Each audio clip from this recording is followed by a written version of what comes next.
The company that brought you the EVOD and the Pro Tank has begun to take a new step going into bigger and more ambitious product designs. Since their first release of the Pro Tank and Aerotank, Kanger has always retained their solid stainless steel and industrial look. Now they have taken a considerably well-known design into a much more bigger, bulkier tank. The Aerotank Turbo is certainly Kangertech's most ambitious tank yet and is most likely the heaviest tank on the market, being that it weighs over 140 grams and is certainly pretty bulky as a 30mm device. Step a few weeks back in the introduction of the Aerotank Giant was already thought to be the biggest tank. Compared side by side, and you can see that the Turbo is twice the size. Not just that, the Turbo has twice the amount of vapor production, and once you see what's inside this tank, it gets pretty interesting.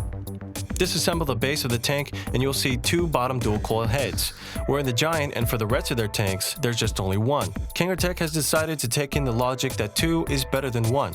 However, Kanger's engineering of their coils has never been so reliable, leaving reason to believe that the coils may not be heated efficiently. Also, two extra coils will need to be replaced at the same time after its usage is spent, meaning you will be paying double the price every time you need to switch them out. And from our experience, these coils don't usually last long. The Aerotank Turbo's chassis is made with food-grade steel and the tube housed inside the tank is made of Pyrex glass, not only giving this tank a definite durability, but a polished and solid look. The airflow mechanism is the same design from the Aerotank Giant. Presentation-wise, this adjustable airflow does look pretty cool. However, this airflow may still be too tight for some, but may just be the best airflow valve that Kanger has made thus far.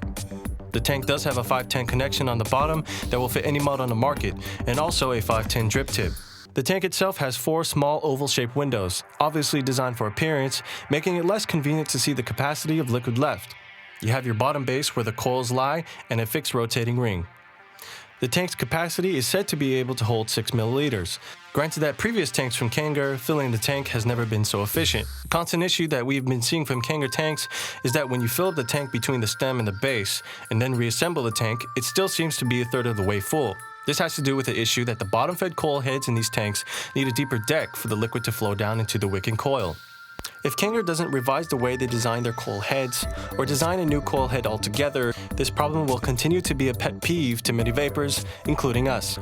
Although it is not an issue that affects the overall performance of Kangertech tanks. Vapor production on the Turbo is surprisingly good for a bottom-fed coil system. Be that it may, with two dual coils, you're going to need enough power capable of heating both of the coils to get it to its full potential. Any mod that can produce over 25 watts is ideal for this tank. Yet for a lot of people who don't really understand battery safety, this could be potentially dangerous. However, Kangertech does provide a small packet in the box containing the appropriate wattage you will need to set your device to. On Kangertech's official website, it states that the Turbo has two dual coils for a more flavorful taste. However, two dual coils, even with larger vapor production, doesn't necessarily mean better taste, as the Turbo still uses the same coil technology as they do with the rest of their devices since the start of this year. And as we know, Kanger's dual coil technology hasn't really done much for taste either. Every vapor wants to quickly refill their tanks fast and with little hassle. In Turbo's case, it can be a bit of trouble with disassembling. On the base, the fixed rings threading is not the smoothest, making it a hassle to disassemble the base and the tank. Another issue is even when we screw the tank and the base as tight as we could, we still get a little wobble. This can be unsettling to many.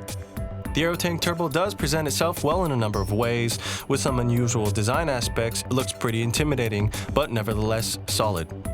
It may be good for some and not for others. Although there is nothing like it on the market and vapor production is a surprise for its class, there's nothing that sets it apart from any of the tanks currently out there. The hassle of disassembling, its heaviness and bulkiness are certainly cons, but for any vapor who just wants to make a lot of clouds with a bottom-fed coiled tank, will certainly appreciate the Turbo. For veteran cloud chasers, RDA users, and flavor junkies, this tank won't even spark your crave. More or less, just a novelty.